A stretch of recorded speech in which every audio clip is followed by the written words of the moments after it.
Apolinário, quando dizem o diabo é inimigo de Deus, vocês não acham que é colocar o diabo em pé de igualdade com Deus? Um Deus inexplicavelmente todo-poderoso não tem inimigo. A criação de Deus, sim. A impressão é que Deus precisa se esgotar para vencer o diabo. Boa pergunta. Achei. Boa pergunta, Nossa, né? Excelente pergunta. Qual é o nome dele? André? André Apolinário. Pô, eu gostei também. André, você fez uma pergunta teológica profunda.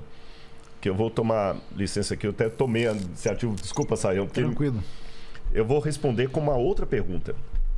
Se Cristo é Deus e Cristo morreu, como pode um Deus eterno sinceramente morrer?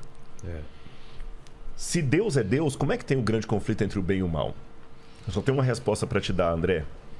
Deus vai parecer heresia no primeiro momento, mas ouça até o final, você vai entender. Deus não luta com o diabo com os poderes de Deus. Porque se Deus lutasse com o diabo como Deus, não teria luta. Teria massacre. O próprio fato de ter um grande conflito entre o bem e o mal significa que Deus não luta com as armas de Deus. Ele luta com o caráter de Deus.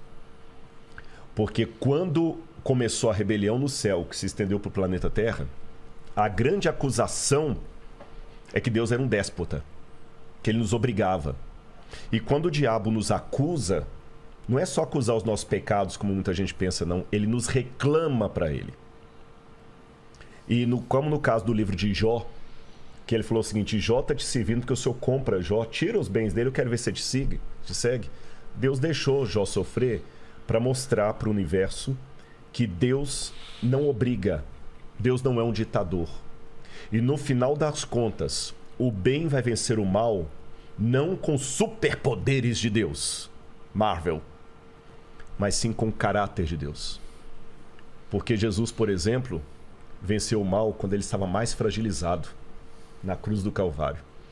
E tem um texto, André, que você deve depois procurar a Bíblia para ler, Filipenses 2, verso 5, que para mim é uma das teologias, lembra que eu falei de Cristologia, uma das mais bonitas, que é a teologia do esvaziamento. Paulo fala o seguinte: tenham em vocês o mesmo sentimento que houve também em Cristo Jesus.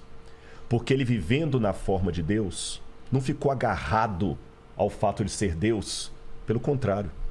A si mesmo ele se esvaziou. Aí no grego tem uma palavra que é gnosis, assumindo a forma de servo, vindo viver entre nós, e como servo tendo morte e morte de cruz. Aí o texto continua dizendo: por isso o Pai o exaltou sobremaneira.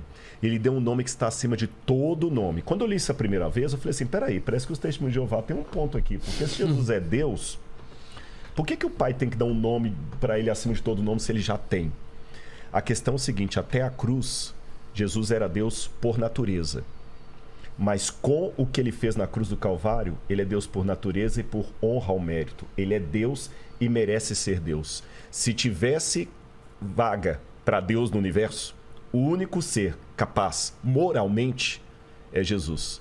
Porque é fácil ser Deus quando você tem os poderes de Deus. Mas manter a nobridade, o caráter de Deus, quando você está temporariamente destituído daquela glória, é que é a questão. E ele venceu com a fraqueza. Ele venceu com o caráter. Ele não venceu o diabo jogando raiozinho.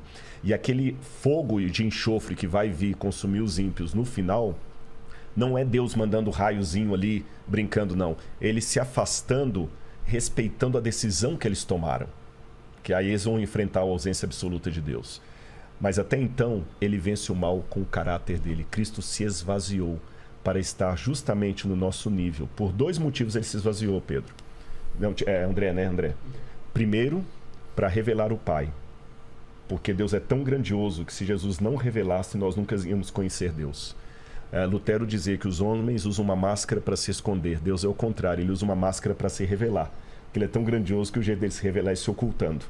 E o segundo, quando nós estávamos mortos em nossos pecados, ele se fragilizou, tomou a nossa humanidade e com o seu amor e o seu caráter, ele venceu o mal. Essa é a maior prova de que ele é poderoso. Porque poder não é você usar algo que você pode para arrebentar o outro. É você poder fazer isso e não fazer.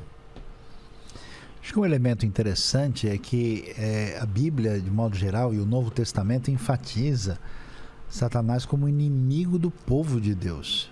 Inimigo da igreja, mais do que uma referência de inimigo de Deus.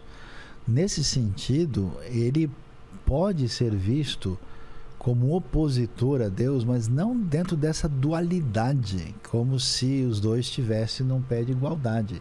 Então, aquele que é chamado inimigo das nossas almas tem muito mais a ver com esse conflito contra o povo de Deus, porque Satanás de jeito nenhum é uma espécie de Deus do mal, uma criatura limitada que não tem como passar dos limites que são permitidos por Deus.